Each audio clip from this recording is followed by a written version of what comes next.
Bonjour à tous, bienvenue dans mon podcast, donc B2, hein, c'est pour les gens qui veulent arriver à niveau B2 et comme je l'ai dit déjà souvent, même C1, parce que le niveau des articles est vraiment déjà assez élevé, donc on va arriver à C1.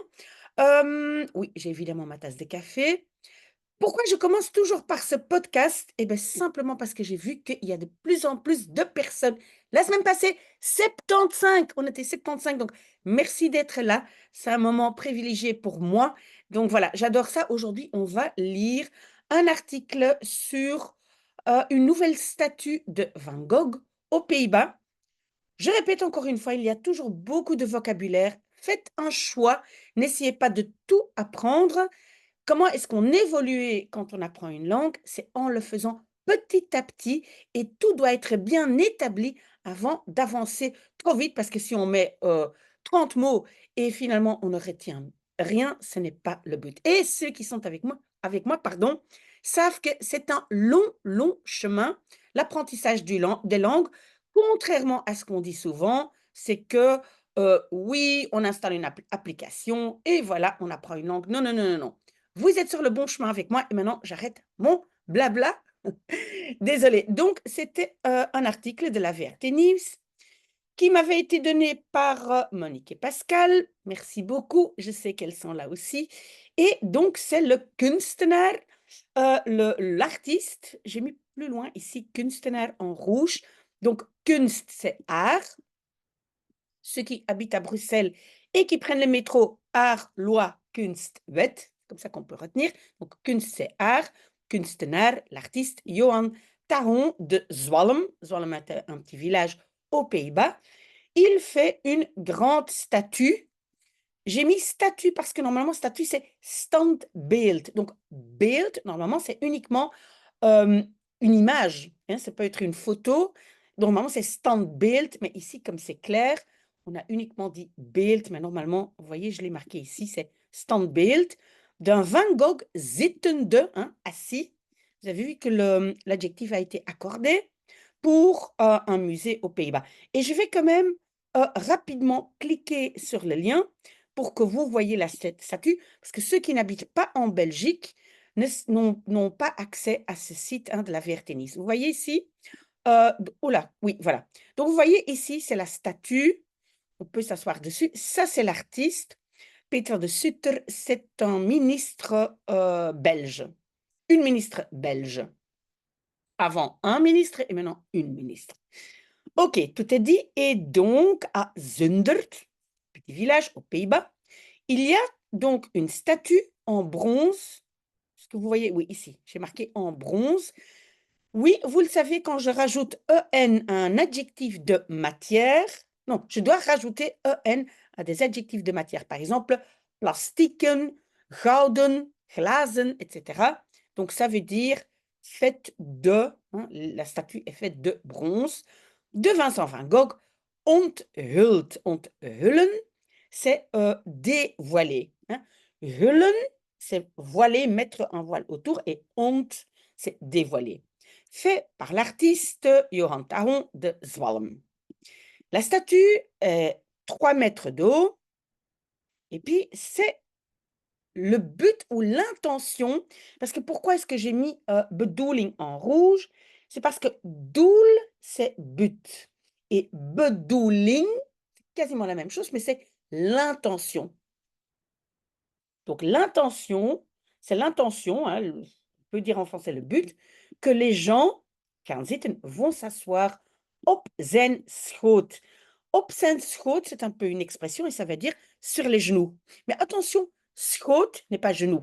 Schoot, c'est, donc voilà, quand on prend un enfant op je schoot, c'est en fait le petit creux qui est formé par, on va dire, tes cuisses, tes genoux. Hein. Mais donc, schoot, attention, ce n'est pas genou, mais op zijn schoot, sur ses genoux. J'espère que j'ai été claire, parce que parfois, j'ai l'impression que je parle et je ne me comprends pas moi-même parfois. OK. Donc, Van Gogh pouvait difficilement, et puis c'est contact leggen met, donc c'est entrer en contact avec les gens. Oui, c'est vrai qu'il avait un peu, on peut dire, un handicap social. Et pourquoi je l'ai mis en rouge? Parce que c'est le verbe leggen. Et contact leggen, c'est toujours le début. Hein? C'est pas avoir un contact avec, mais c'est entrer en contact, ok? Avec des gens.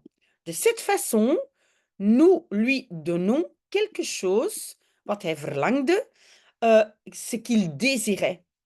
Verlangen, vous voyez bien le verbe languir dedans. Pourquoi j'ai traduit par désirer? Parce que sinon, languir en français a une autre utilisation grammaticale. Hein? Et donc, verlangen est utilisé exactement comme désirer, un peu comme longing en anglais. OK? Vous le savez, si jamais vous avez des questions, n'hésitez pas, j'essaie de répondre à tout le monde. Mais que lui-même ne pouvait pas verwezenlijken, c'est réaliser. Réaliser dans le sens transformer en réalité. Hein, d'accord? On peut un droom verwezenlijken. Ok, très bien. Est-ce que je peux scroller? Oui, donc, op de geboorteplaats, à l'endroit, hein, vous voyez de plaats, l'endroit de naissance de Vincent van Gogh, et donc c'est son village natal. En néerlandais, on va dire la place de naissance de Vincent van Gogh, à Zundert aux Pays-Bas. Une nouvelle statue a été, et la a été, c'est le is, hein, c'est la construction passive, a été dévoilée par l'artiste. La statue est faite par Johan Taron de Zwalm. Je n'étais jamais grote fan van. Ah oui, attendez, je n'ai pas marqué, voilà, ici. Donc, grote fan van, un grand fan de. OK? Donc, simplement pour vous dire qu'en néerlandais, on peut dire ça aussi, de Van Gogh. Donc, il n'était pas spécialement fan de Van Gogh, mais soudainement, durant la période Covid, et en néerlandais, on va plutôt dire corona que Covid, de corona-période, hein, la période Covid, kwam ik te weten. C'est le verbe te weten komen. Te weten komen. Donc, c'est le komen qu'on conjugue. Et ça, c'est donc apprendre, découvrir. Et vous le voyez, c'est donc textuellement venir à savoir. Hein? Et pas apprendre dans le sens étudier. Hein? Apprendre dans le sens, il a entendu dire qu'il avait un lien. Donc, Van Gogh avait un lien avec mon lieu d'habitation, hein, mijn woonplaats, là où j'habite, Zwalm. Non, non, non, non. Alors, ik ben me gaan verdiepen in. Donc, je suis allée, et puis le verbe c'est zich verdiepen in. Zich verdiepen in, deep c'est profond, donc aller en profondeur, on peut dire approfondir, mais c'est exactement comme étudier en profondeur. Ok, peut-être j'aurais dû marquer ça. Attendez, donc c'est étudier en profondeur. En profond, on va le faire comme ça, désolé. Voilà, étudier en profondeur ses œuvres. Zijn werken, werken ici, c'est pas un verbe, ce sont ses œuvres. Van Gogh entreprenait, en français entrepris, hein, on va utiliser le passé simple, mais en néerlandais, c'est un simple imparfait, pardon.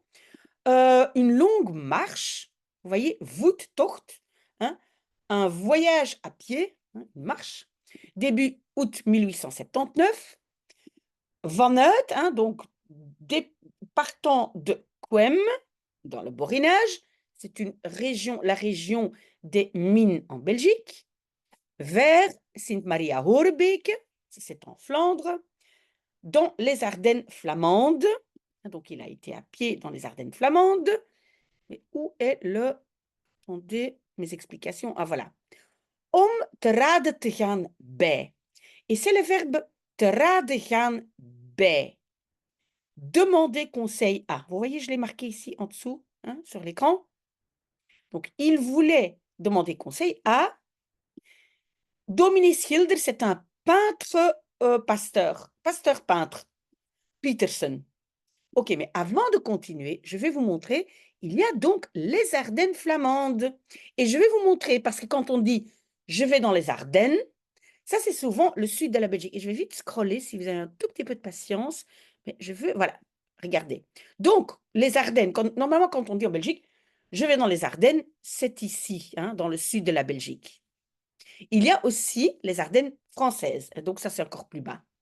Mais il y a peu de gens qui savent qu'il y a aussi les Ardennes flamandes. Et vous voyez ici le cercle noir, c'est vraiment en Flandre, c'est très très joli.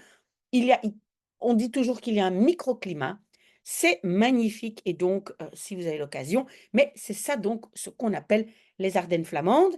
Et le Borinage, c'est un peu plus bas et donc c'est la région de Mons, donc c'est pas très très loin et donc il a été à pied. Le Borinage, à mon avis, mais il n'y a pas de ville dessus, mais ça doit être plus ou moins ici, je pense. Ok, c'était quand même pour vous situer un tout petit peu, parce que on n'est jamais contre l'apprentissage d'un peu de culture générale, n'est-ce pas? Voilà, on continue. Alors, son ambition de devenir prédicante et prédicante. Oui, on a déjà dominé. Et donc, dominé, prédicante, normalement, voilà, ce sont des titres qu'on utilise dans la religion protestante. Parce que, en fait, vous le savez, la Belgique a toujours été entièrement catholique, mais aux Pays-Bas, au-dessus des rivières, on dit que, enfin, on dit que les gens sont plutôt protestants et en dessous des grandes rivières, c'est plutôt catholique comme en Belgique, d'accord? Donc, prédicante, hein, son ambition était de devenir vicaire, je l'ai marqué ici. Donc, son ambition de devenir vicaire était, et là, nous avons une expression intéressante qui est peut-être l'expression d'aujourd'hui. Spaak lopen. Spaak, c'est un rayon d'une roue de vélo. Un spaak. Hein? Et spaak lopen, en Belgique, en français, on va dire s'en aller en eau de boudin. Mais, pardon, je sais, pour avoir travaillé avec beaucoup, pour travailler avec beaucoup de gens de nationalités différentes, il y a beaucoup de gens qui ne savent pas ce que c'est des boudins. Je pense que c'est quelque chose qu'on mange, qui est typiquement belge. Je ne sais pas si les Français connaissent les boudins. C'est une sorte de saucisse, mais il y a donc du pain dedans, il y a les restants du cochon dedans. On a aussi le boudin noir qui est fait avec du sang dedans. Voilà. Donc, s'en aller en eau de boudin, ça veut dire échouer. Et en néerlandais, l'expression spaak lopen est utilisée assez couramment pour dire échouer. OK? Donc, je pense que c'est un peu l'expression d'aujourd'hui. Et donc, il cherchait des conseils, advice, sur son avenir. OK?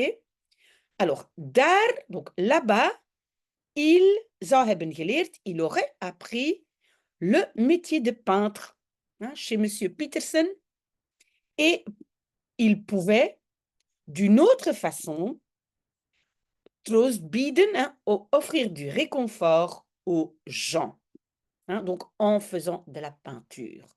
OK? Mais on le sait, hein, Van Gogh n'a pas été très connu pendant sa vie. Hein, il est mort en pensant qu'il était un mauvais peintre. OK? Montre l'autre côté de Van Gogh. Donc ici, l'artiste montre l'autre côté de Van Gogh.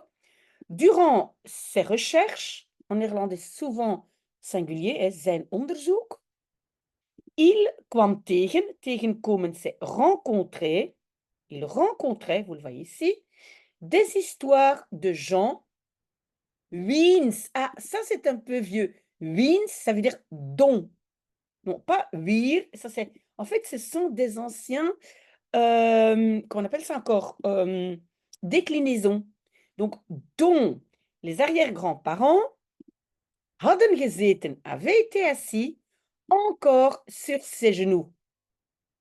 Donc, les arrière-grands-parents de l'artiste ont été assis sur les genoux de Van Gogh à Bruxelles. In Brussels. Oui, je suis un tout petit peu fière, c'est vrai. Donc, je trouvais ça si beau à entendre que quelqu'un avait aussi des herinneringen, des souvenirs positifs et calmes de lui. Et attention, je l'ai mis en rouge, herinneringen aan. Des souvenirs de, c'est des souvenirs de, donc Van Gogh. OK? Oui, donc tegenkomen, c'est rencontrer, c'est, oui, vous pouvez utiliser ontmoeten, mais c'est quand même intéressant d'avoir des synonymes, hein. Ça rend votre langage, votre néerlandais un peu plus riche. Donc, Vincent Van Gogh avait la réputation de peintre sauvage et wispelturig, c'est capricieux. C'est un mot assez intéressant, moi, je pense. Wispelturig, c'est quelqu'un qui change tout le temps d'idée. Ah, zeg, je bent wispelturig. Ok, capricieux.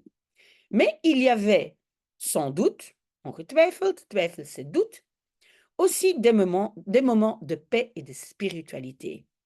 Ce côté de lui, je voulais vastleggen, fixer, mettre attaché, hein, c'est vastleggen, fixer dans ma statue. OK? Cette histoire était une des, et ici vous allez voir, on va à nouveau faire complètement l'envers en néerlandais, des sources d'inspiration les plus importantes. Donc, une des sources d'inspiration les plus importantes. On fait complètement à l'envers.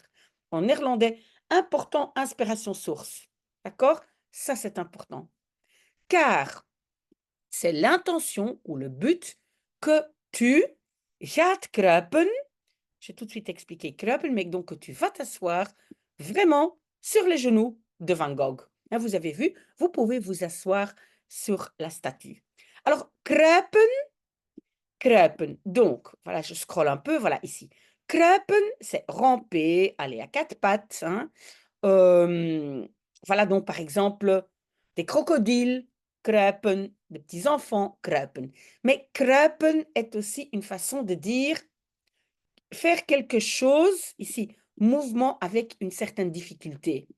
Et donc ici, kruipen, c'est, bon, peut-être la statue est assez haute et tu dois grimper un peu dessus. Et donc c'est pour ça qu'on utilise kruipen, parce que même si on ne le fait pas à quatre pattes, il y a un élément de difficulté. OK? Par exemple, on peut dire, hij kruipt op de kast. Hein?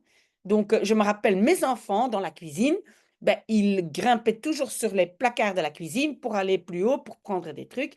Et donc, là aussi, on ne va pas uniquement utiliser klimmen, mais aussi kruipen qui montre une certaine difficulté. OK? Ben, là, on a dit suffisamment de kruipen. Pas dan, ça veut dire uniquement à ce moment-là, est-ce que je l'ai marqué?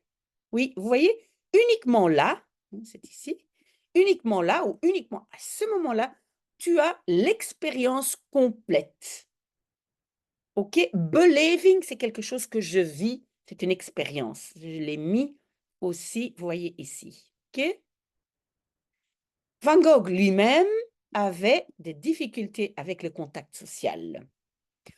Het liefst van al, et ça, c'est pas mal de le mémoriser comme ça, ben, comme chunk, hein, entièrement comme morceau, ça veut dire ce qu'il voulait le plus. Het liefst van al, ce qu'il voulait le plus.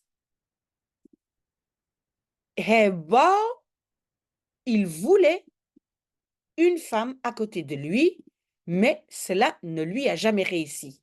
On a encore ce verbe lukken, réussir. En français, on dirait peut-être il n'a jamais eu. Mais en néerlandais, le verbe réussir, on utilise assez couramment. C'était finalement, ah non, il était finalement très seul. Pourquoi j'ai mis eenzaam en rouge?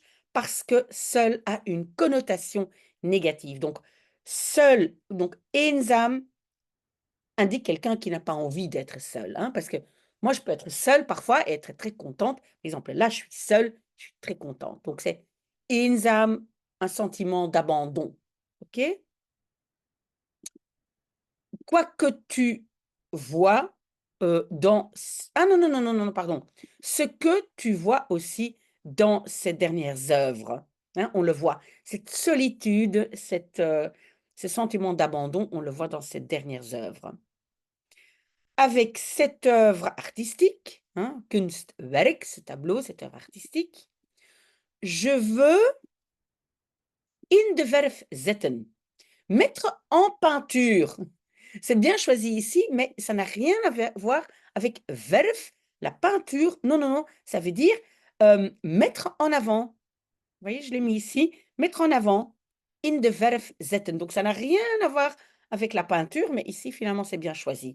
Donc, l'artiste dit, j'ai voulu en avant son côté doux et lui donner le contact social waar hij naar streefde, waarnaar, vers lequel il visait, mais vous voyez en français, viser n'a pas une préposition. C'est pas viser vers quelque chose, mais en néerlandais, oui. C'est pour ça que j'ai mis en rouge streven naar. Hein? Oui, viser, oui, vouloir aller vers quelque chose. Ik denk dat hij dat heel leuk zou gevonden hebben. Je pense qu'il zou hebben gevonden, aurait trouvé cela heel leuk, très chouette. Voilà, je pense qu'on a fini. Oui, ça, c'est la carte des Ardennes. Très, très chouette article, pas trop long. Hein, ça nous va très, très bien. Ça ne doit pas être très, très long. Voilà, donc bonne chance. N'hésitez pas à revenir vers moi avec vos questions. Je suis là toute la journée. Et qu'est-ce que j'allais dire? Oui, et donc maintenant, je vais préparer votre devoir. On m'a déjà envoyé un article. Donc, je prépare votre devoir, mais je vais d'abord faire la lecture, l'audition d'un article. Voilà. Merci beaucoup à ces 75 personnes qui me suivent. Très, très bon dimanche.